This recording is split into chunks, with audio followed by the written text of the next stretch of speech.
Means we're live. All right. All right. Hello, everybody. Welcome to our CEE chat. Today we have, my name is Marcel, and I will be interviewing Eric. Eric has been working 20 years. He has quite the extensive resume here. I'm going to read it out. 20 years experience, digital creating content. More than 8 years with Spin VFX, specializes in high-end visual effects compositing for film and television. That is quite a mouthful. I want to welcome you on behalf of all of the CEE members and the CEE alumni. Thank you. Thank you for being here today and offering the insight on VFX. My pleasure. Yeah, I'm glad to be here. Absolutely. So my first question for you is actually, how did your journey form in the industry? What made you want to get into VFX? How did that come about? How did that cultivate? Right. Well, I guess it probably started for me when I was just a kid, just falling in love with watching science fiction movies and action adventure movies and just wanted to be a part of that. And, I guess then it wasn't as widely accessible as it is now, but, Right. I found my own way. I ended up going to theater school, actually, because, I came from a small town in St. John, New Brunswick. There wasn't really any access to film and television production in that area at the time. And, of course, the internet wasn't what it is today. And so access to the visual effects industry, I didn't even know what it was, to be honest, at that time. Yeah. It wasn't until later in life, I went to theater school. I've always been sort of a creative, and I always wanted to make things. But I've always been on more of a technical side. Even when I was in theater school, I was behind the scenes doing lighting and sound design and production, things like that. I was never sort of in front of on stage or in front of the camera. But that experience led me, down the road. And years later, I got a job working at a small production facility called CFA Communications. And for me, that was kind of my on-the-job training. At the time, we were doing large-scale like VHS duplication, and they also had a small production facility that they did some commercial work and some corporate videos and things like that. So they had some editing suites, and they had a small audio room. And so I was downstairs working on the tape floor at nights, making, duplications of VHS tapes. Back when people still had VCRs and things. And when I had spare time, I would spend time in the editing rooms. And I just kind of self-taught, year after year. Taught myself online editing. And then eventually we got our first digital nonlinear editing system. And that came with a program called DFX Plus, which was an early version of a digital compositor, and that kind of gave me my first taste of compositing, and I just fell in love with it immediately, and I just started pursuing it with ordering books and reading as much as I could, and just practicing and doing tutorials and going on forums and just asking questions and trying to figure things out.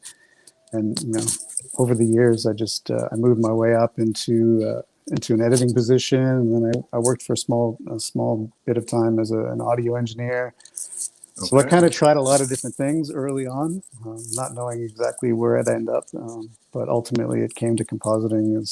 I loved it so much, and it satisfied my technical outlet and also my creative outlet. And that's what's so great about compositing, is that blend of science and art that I love so much. Yeah, that's what I love about getting the best of both worlds. When you satisfy both things, it seems like it's like the perfect unity. What was the school that you went to for theater? I went to Bishop's University in Sherbrooke, Quebec. Okay. All right. That's right.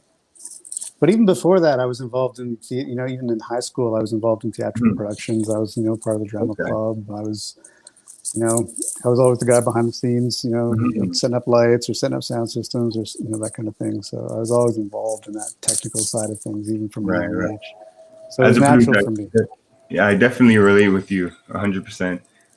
Tell us about where you are currently in your career with Spin VFX. So this is my second time with Spin VFX. I was originally with the company from 2006 to 2012. And then I came back in 2017, and I've been there ever since. So almost 9 years now. I was just looking it up before we started this, and I'm coming up on 9 years in October. So a long time with the company, and that speaks to the longevity of Spin as a company too. I mean, all of the principals have been there since the very beginning. Nisha Ali, the president and owner, has been with the company for over 30 years. So it's a great place to work. I'm head of compositing there now, so I'm in charge of the compositing department. We have over 60 artists between Toronto and Atlanta, and we're anytime we could be working on 6 to 10 projects spanning across feature film and television. So very busy, lots of work coming through the studio. Okay, wow. So C is running a VFX program, and I think most of us are curious to know what are the tips for Black youth trying to get into the industry, and how should they start? How should they go about getting into this industry?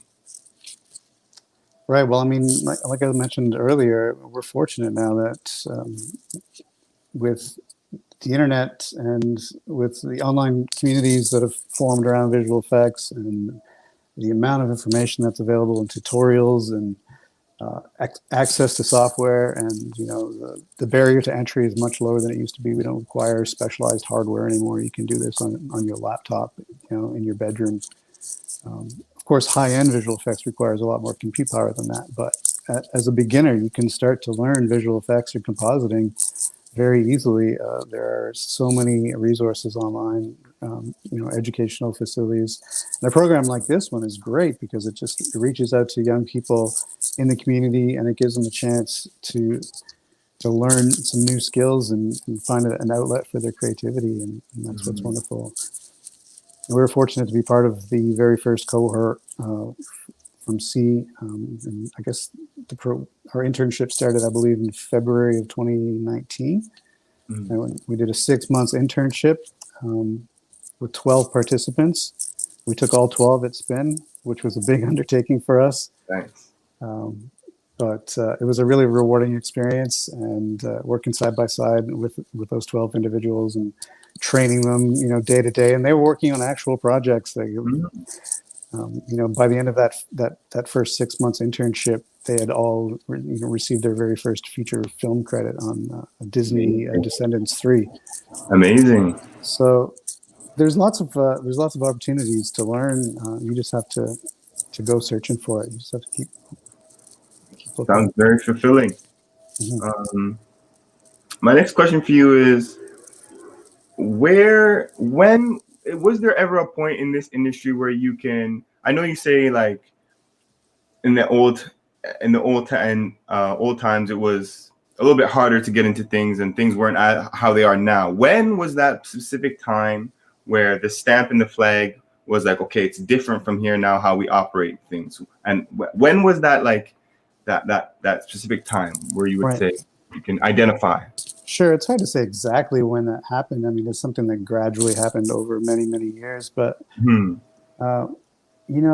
probably maybe 10, 12 years ago, it was really once the hardware got to the point where it was affordable, that was really the thing that changed visual effects and made it more accessible, because up until that point, it was always very sophisticated, very high-end, very expensive hardware or equipment, in order to run the tools that you need to do it. And once the hardware got to a point where it could run software very efficiently and very quickly, then it opened up a whole world of visual effects. And then the software became, more abundant as well, and cheaper, and that's what really opened it up. And then the other thing is, visual effects is often, you think about it like, CG characters or giant explosions or things like that, but visual effects is in everything you watch now, and a lot of people don't even realize it. And that's the beauty of it. Like, just about everything you watch on television or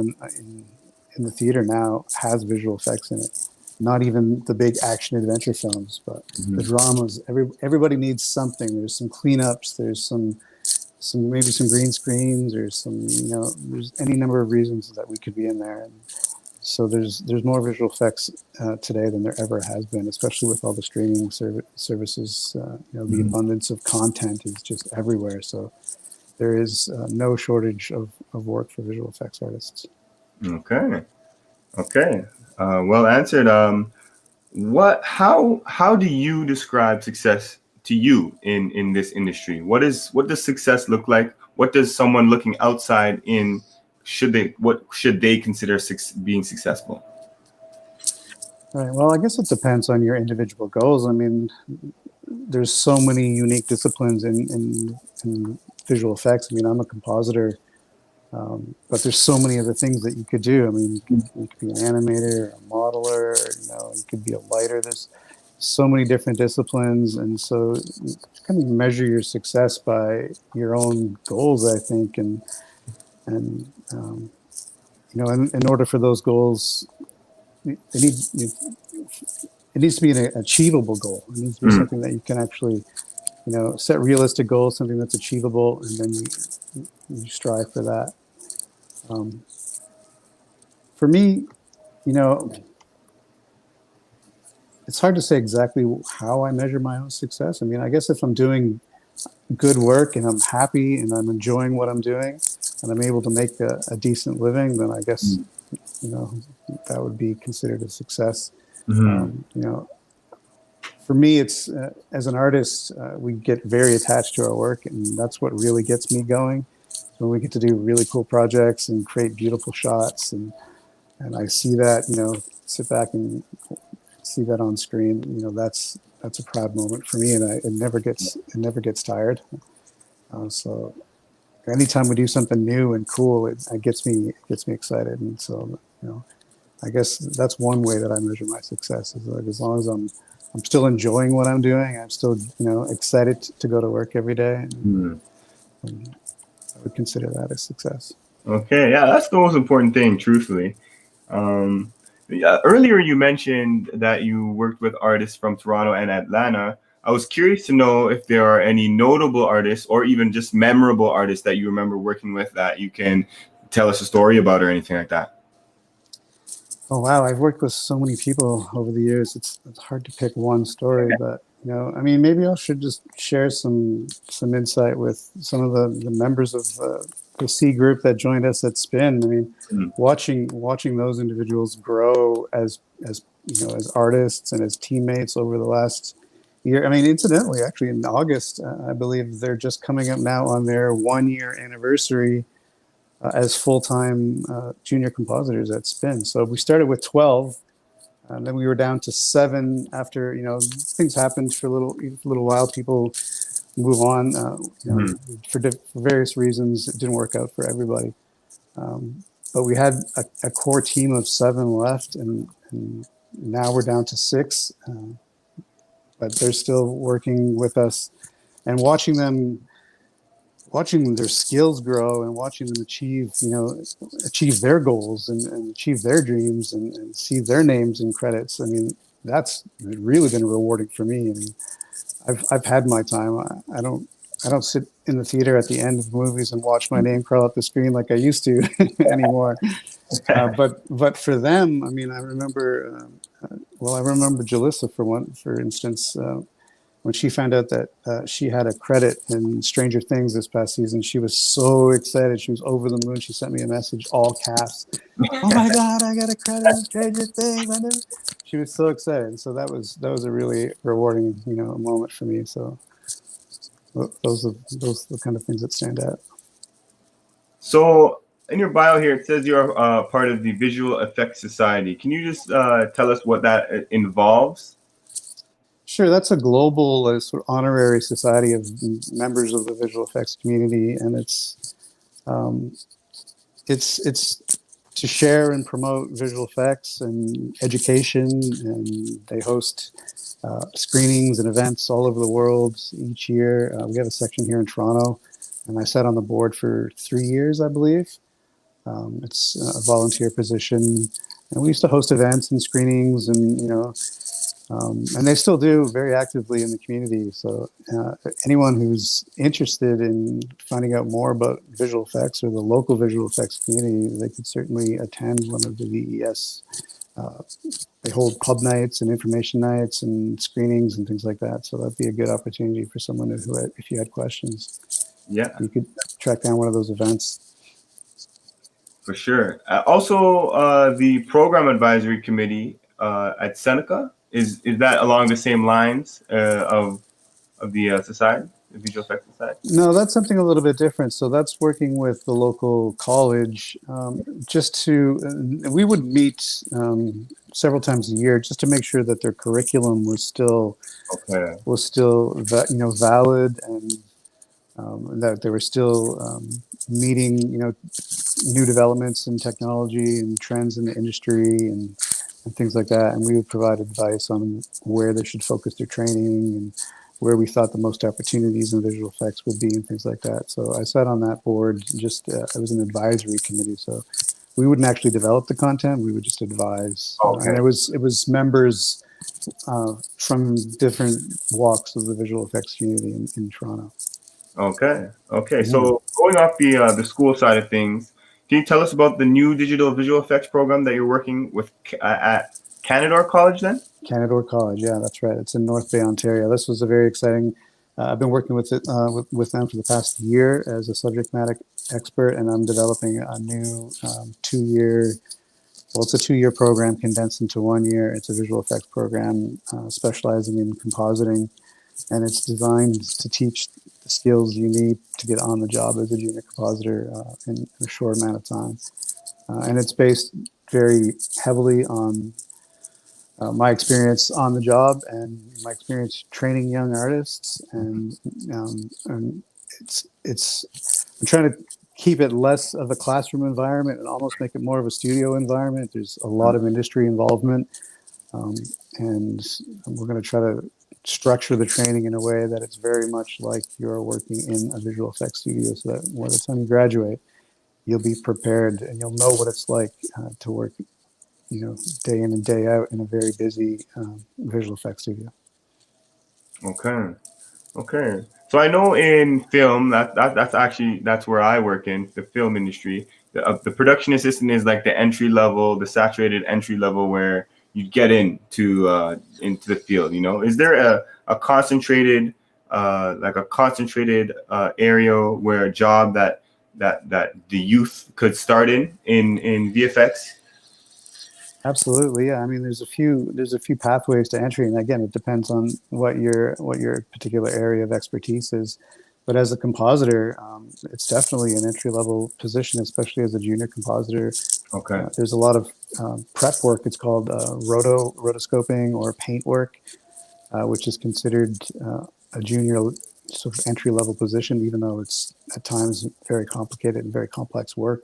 Mm-hmm. But it's typically where a young or junior artist will start as a roto artist or as a paint artist. Okay. In the prep department. And compositing in particular, in my opinion, is one of the best ways to get into visual effects, simply because of the numbers. I mean, if you take Spin VFX, for example, we're a company of almost 250, maybe 200 artists, let's say, and I have 60 compositors. So, sort of nearly a third of the company is the comp department, and many of those are junior artists. So it's just by sheer volume, it's a great way to get into the industry, and it's a great pathway into, because as a compositor, it's our job to bring all of the pieces together, and we're the ones who put together the final project, the final product.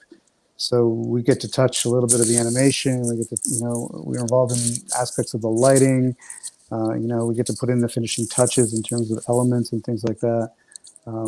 So we get to sort of play in everybody's sandbox a little bit and bring it all together as the final product. So it's a great way to get in, and if you don't know exactly where you want to end up in visual effects, compositing is a good place to start, and it'll teach you some strong fundamental skills that will serve you well as a visual effects artist in any department.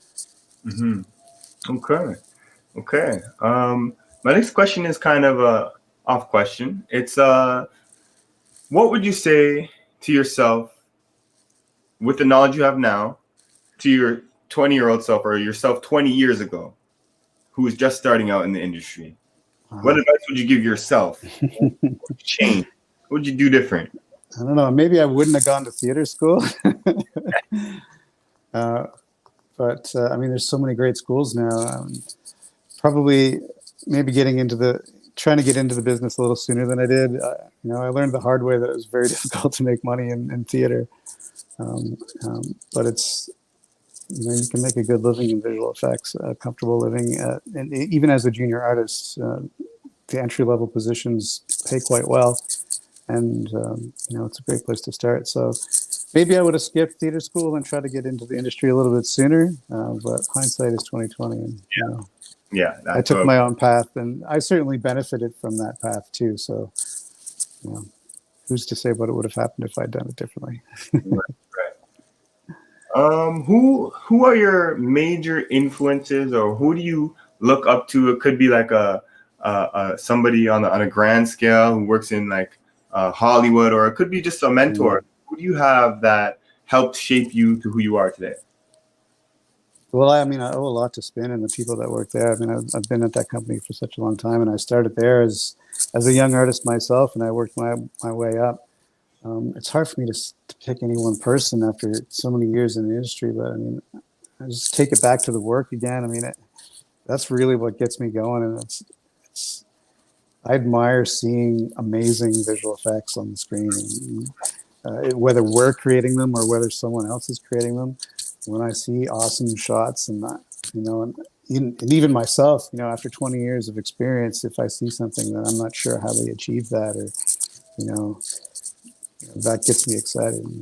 I find that really inspiring, and it inspires me to work harder to make even greater stuff, and even cooler stuff. Okay, I want to go back to the Visual Effects Society for a moment, just because it's very important for the viewers watching who want to get involved in visual effects. Is there anything that the Visual Effects Society is aiming to do to add more diversity or to help minority groups become more involved in the VFX community? Certainly. I mean, they're a global organization, so I mean, diversity is obviously very important to them, and education is a high priority for them as well. And like I said, they're hosting events around the globe. So I mean, in terms of specific action items, it's difficult for me to say. I'm not on the board currently. Okay. But certainly, the visual effects as a global community is very, very diverse. People all over the world working in studios, and some studios span several countries, and especially recently, with everyone working from home, it's kind of opened things up even more, because you can kind of work from anywhere to a certain extent. So. So yeah, I mean, the Visual Effects Society certainly, is involved at that level very heavily. Yeah. My last question is an open question. It's for you. It's something. It's anything you'd like to say, or anything that you feel should be told to somebody who's just starting out. What would you tell yourself? What are you telling the other people just starting out? The biggest thing, I mean, well, there's a few things actually. I mean, one of as a visual effects artist, first of all, we work very hard. It's not easy. It's difficult work. It requires a great deal of patience. We at times work very long hours. We're at the computer for many hours a day. So that's one thing that you need to know if you want to get into this business, is that you need to be able to focus and work hard and be patient. It requires a great deal of patience, because sometimes the work is very meticulous, and attention to detail is very important, and the quality level that you need to hit requires a great deal of tender loving care and focus and attention to detail. So that's very important.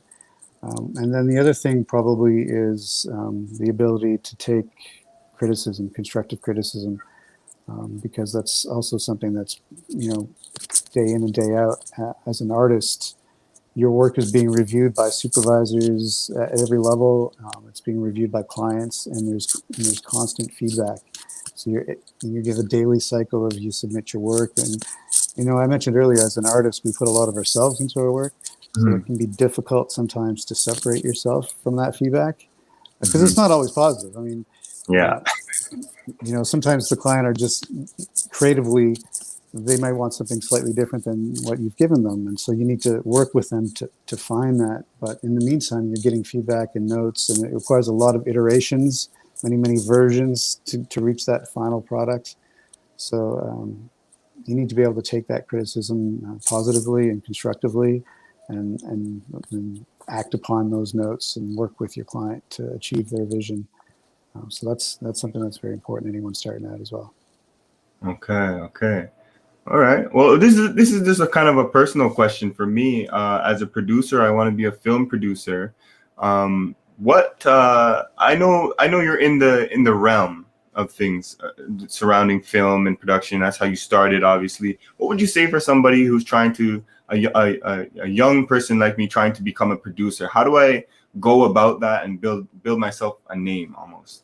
Yeah, as a producer, you need to know a little bit of everybody's job. So that would be, just learn as much as you can about everything. Because you need to, as a producer, you're calling the shots. And there's producers at different levels, right? I mean, you could be a line producer on set, or you could be a visual effects producer, you could be a feature film producer. I mean, there's so many different levels of production that you could be involved in. But as a producer, you really need to understand the big picture, how everything fits together, how the schedules work, how the timelines work, what things cost. So it's a lofty goal. You need to learn as much as you can about everything and just take it all in. Okay. All right, Eric. Is there anything else that you want to add or say or tell to the people that you think is important? No, I mean, I'll just say, I think it's a great program. It's a great chance for young people to be taught some new skills, and that's important. That's important to note as well, is that these are skills that can be taught. I mean, not everybody can be a painter or a sculptor, and certainly not everybody is an artist at heart. But if you have any creativity, compositing and visual effects are skills that can be taught if you're willing to learn and you want to work hard. So that's important. And that's important to know. Yeah, I think that's about it, though. All right. Eric Doiron, everyone. Thank you so much for your time on behalf of CEE, all the CEE alumni members. I've run out of questions for you, so I found your answers very insightful, though. So thank you for being with us, and we appreciate you. My pleasure. Yeah, thanks for having me. It was nice to be here. Thanks. 100%. All right. I'm not sure how this ends. I'm not sure where we go from here, but